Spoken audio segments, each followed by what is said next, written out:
We are here, hopefully soon.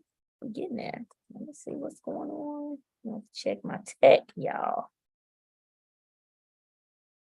What is going on?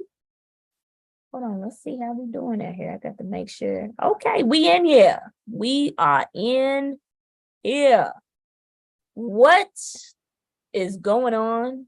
And welcome to another Ricky Reset. Now, you may be saying, what the heck is a Ricky Reset? Well, friends, it would be evenings just like this, except I would be stressed the hell out because I couldn't have been in my classroom. Quite frankly, I can figure out this whole teaching thing.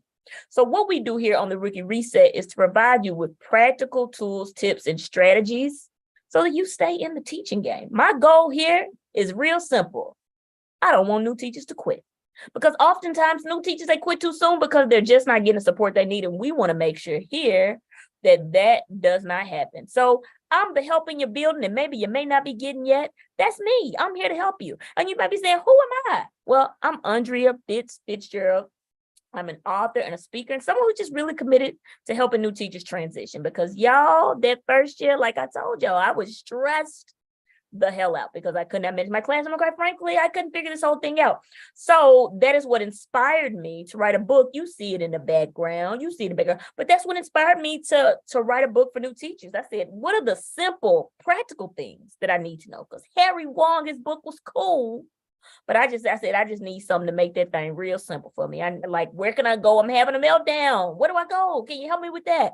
So check it out. It's 45 tips to help you stay in the teaching game. Yes. So as we talked about last week, we are saying we're getting ready for game day. Last week, we talked about the mindset of entering the profession, knowing that's going to be challenging, and that's okay, but we're built for it because that's the beauty of being a rookie. We get to learn as we go, and that's okay. So today, y'all, we're getting ready for game day, but today we're talking about our opening day speech, the very first day, first impressions. You know, you can only make one. You can only make one time. So you want to make a very strong first impression on that very first day of school. So I want to help you do that today. So I want to tell you about some things to help you. I have my book here. Boom, boom, boom. With some tools here, and I also wrote down some notes for us to get ready for the first day of school. So I want to start off with a quick story. So when there was this class I took my junior year, it was African American Lit. And I remember I pulled up in there and I was like, oh man, I know that I'm about to have this amazing Black teacher, and she about to bring this heat. Well, I walk in the door, and when I walk in, you know who I see standing at the door? I see this lady with blonde hair and blue eyes and a long skirt. And I'm thinking to myself, I said, how is this lady about to teach me some African American Lit? Like, really? You about to teach me African American Lit? So, you know, we go and we do our little entry activity, stuff like that. And she goes to the front of the class. She introduces herself and she says, I'm Miss Wildman, and I'm going to be your African American Lit teacher. You may see me wearing skirts every day because I'm Pentecostal. And she told us all this stuff about herself. But I really appreciated that. And honestly, y'all, it ended up being one of the best classes I ever took. But what was great about it was she was so authentic. Like, she could have taught that class anyway. Like, she could have went a whole bunch of different directions, but you know what? She was authentically herself. Like, the conversations that we have in now around race and stuff like that, we was talking about that in that class a long time ago. She was already starting the conversation. She was so progressive, and her class was so out the box. It was like nothing I ever experienced. But the best thing about it was just how authentic and real she was. You felt, you know, it was, as a student, I felt super connected to her, and it felt like a community in there. Because it wasn't, you know, it wasn't that it was like so focused on the content, which you know, that's an important piece, but it was like, we're humans first. And I think about that's something that we have to consider. Because yes, you are going in here and you're about to teach this content, y'all about to bring this sauce. But what we want to remember is that we're humans first. And it made me think about when I had a student teacher one time. Y'all, this dude made a 36 on the ACT. I mean, he was smart as a whip. And when I would go to the copier to make copies, I literally would have to run back to my class and get the folks back together because they would not study what this man was talking about. And I had to get them back together, and then they start teaching again, and I go back and make my copies, and I'd be right back in the class again. So it wasn't that he didn't know his content. The guy made a 36 on the ACT. He was brilliant, but he did not know how to connect. And what we want to keep in mind as a new teacher, that we want to focus on the content, but also focus on connection. I've heard someone say before, connection before curriculum. I still think you need both. It's kind of like that above the line, below the line thing. They say you still have to have focus on both, because let's be clear, you still got to be able to teach out here in these streets. But it definitely makes it a lot easier if you are connected to your students. That makes it a lot easier. So we really want to build that know, like, and trust factor. And that's really the purpose of your opening day speech. Because a few years ago, I worked with a new teacher, and I helped him get ready for game day. That's exactly what I did. I helped him get ready for the first day of school. And we spent most of our time, we organized the class and we got stuff together, but essentially what we did, we prepared his opening day speech, because the previous year he had a lot of challenges in terms of classroom management, and the kids really didn't feel connected. He was a super smart dude, but the connection, that piece was missing. So we spent a ton of time getting ready for that. So one of the things we recognized about him is that he had about 6 or 7 jobs. He was a fireman at one point. I think he was a computer programmer. He had done a whole bunch of jobs, and he really liked variety. So in his opening day speech, he said, and he had also, let me back up, and he had also overcome a lot of different challenges. He had been in wheelchair for a few years and stuff like that, and he had bounced back. So what we discussed was, in his opening day speech, those are things that you need to tell them, because they need to know that you are a human being first. Yes, I'm about to get up here and I'm about to teach like my hair is on fire, but I need you to know that I'm a human too. And that's what we focused on. And that year it started off a lot different, because he came in with that strong opening day speech. It sets the tone for the remainder of the year. I'd like to think that the first day of school is one of the most important days of your year, because it sets the tone for everything else moving forward for the remainder of the year. Because you can always, as I tell people, I say, you can always lighten up later, but you only get one time to make that first impression. So you want to set a very, very strong presence when you first connect with them on the first time. And so another thing I would add here is that this is not about a lot of times, some of the advice. Well, let me not say a lot of times. The advice I got was like, you got to be mean to the kids. You can't smile at them and stuff like that. But guys, it doesn't work. I tell you, I tried it. I tried to be the Wicked Witch of the West. Some kids didn't respect me because they knew it wasn't real.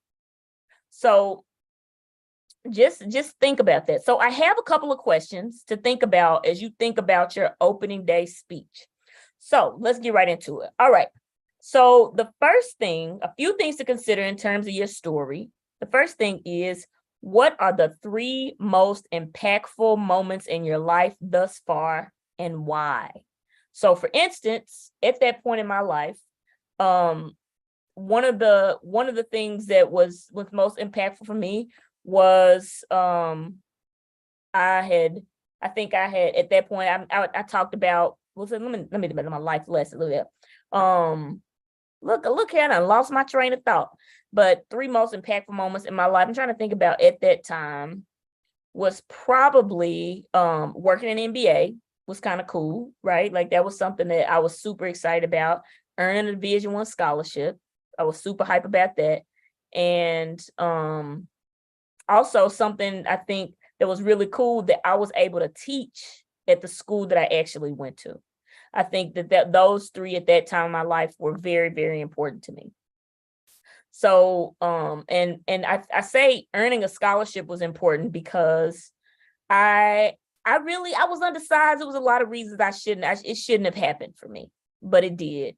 And I think it was just cool to be in the same neighborhood that I came from. I thought that was really cool. So really think about why those things are important. So maybe you can communicate those. You may not communicate all of them, but it's just for you to kind of have in your mind, like, what is it I want to share with them? And then the biggest life lessons that you experienced thus far, I think for that point in my life, I was used to being an underdog. And that's something I continue to carry with me. It's not about being the most talented. I got cut from my basketball team twice. So I brought that type of mentality. And even as a math coach, you know, the folks that was like, girl, we didn't already hire people. We not hiring no people. And I kept stalking them people. I got the job. But I'm used to not where the odds are not stacked in my favor. Like, I'm not the most talented person. I'm literally just willing to learn. That's it. And that mindset is what that was what I was most proud of. And I'm still most proud of that. I think the other thing was, what's my why for teaching? So what is your why for teaching? And my why for teaching is to build the confidence and self-efficacy of people. Yeah, you know, numbers is cool. I ain't tripping. I'm not tripping on whether you got the right answer. But it's about you believing in yourself to know that you can create opportunities for yourself. Because a lot of times people say, oh, I'm all about education. I am about education. I'm about learning, whatever that looks like. But really, in my opinion, and this is just my thoughts, is that education is the great equalizer in some ways. Because if you learn new information, it can change your perspectives and you may believe there's more. Because you may not hear on a regular basis like how amazing you are or how brilliant you are. But you could say you go to one teacher's class and they inspire you and they say, hey, girl, I see it in you. Or hey, young man, or hey, I see it in you. And you start to believe that within yourself. So that to me is my why for teaching. I want you to create an opportunity for yourself. Listen, I'm not saying everybody go to college, you know. I don't agree with that. I think that some people are entrepreneurs. I think some people can do a trade. However you want to get it, whatever your gift is, live in that. It's not about the money to me. So that's my why for teaching. But you want to kind of keep that in mind. The next one is think about, how did you grow up? Are there pieces that are relatable to your students? So what was relatable for my students was that I went to the same high school that I was teaching at. And I was in those same seats that you were. That's related to you. I'm from this neighborhood. This is home for me. So this is not just a job. This is home. Now, and it may be other things, right? And one of the things I recommend in my book is to take a tour of the neighborhood so that you can understand the context in which your students come from. So take some time, explore the neighborhood, and think about your own childhood. Because sometimes it's like, listen, I had some of the same challenges you all face. I'm no different from you. And if I can do it, certainly you can. I'm going to support you and getting where you need to, right? Whatever that is for you, whatever that vision is for your life, I'm going to help you. All right. And the next thing is, think about, what was school like for you growing up? So I think that's important, because you want to be able to put yourself in your student seat, right? Like, you may say, so if I'm teaching math, for instance, I may say, I wasn't great at math either, or something like that. Like, I knew my experience in high school was I was great at math, but ELA and reading, it was a challenge for me. I told them, I said, I wasn't good at it. I had to work a lot harder. And a lot of times in class, I was very confused. And now looking back, I understand why, but I was confused. Like, I remember in all my English classes, except my 10th grade English teacher, Miss Anthony, who, and Miss Lovell, 10th and 12th grade, those were my best two English teachers.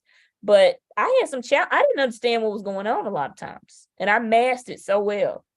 But I had to work harder in those classes so I can relate to people saying, I don't know how to do math. I'm not that good at it. Because I wasn't great at it either. I love numbers. It was very cut and dry. I like to put my headphones on and do math homework by myself. That's what I love. And I also, believe it or not, guys, I used to didn't like to talk. Believe it, I used to didn't like to talk, and now I talk all the time. But yes, I was an extreme introvert growing up. I just like to go play my basketball, do my math problems. I'm cool. All right. So that's the thing you want to think about. What was school like for you growing up? And are there pieces you can relate to your students with that? Also, what roles or jobs that you've had that led you to that point? So kind of tell your story of how you got here, right? At that point, I remember I was a college athlete, played college basketball, and I had worked in the NBA, and now I was a teacher. And that was kind of my path to get here. Just for them to know, like, oh, this is what your life's been like. Just interesting things about you.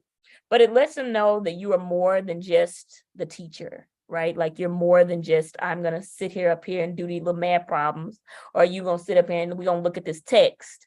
It's more to that. I'm a human being, guys. And that's really the goal of that opening day speech, is to get it's three things: credibility, connection, and consistency. And that's over time, but definitely the credibility and connection. That's the things you want to establish your credibility. Just knowing that you know your stuff, and I'm here to support you and be the best you can be. So I have a template. If you wanna get your opening day speech, I got that for you, y'all. I got an opening day speech template, and I can share that with you. I'll put the link below in the rookie teacher bundle. I'm gonna add this in there for you. I already have some stuff. I have my syllabus, my first day of school PowerPoint, my new teacher parent script, all of that in the rookie teacher bundle. So if you want that, let me know. I can't even think of the link. I think I was talking to somebody back there, but yeah, I'll drop that link below because I can't even remember which one it is, but I will share with you. So guys, I'm going to give you a sample of my opening day speech. Yeah, I'm going to give you a sample of it.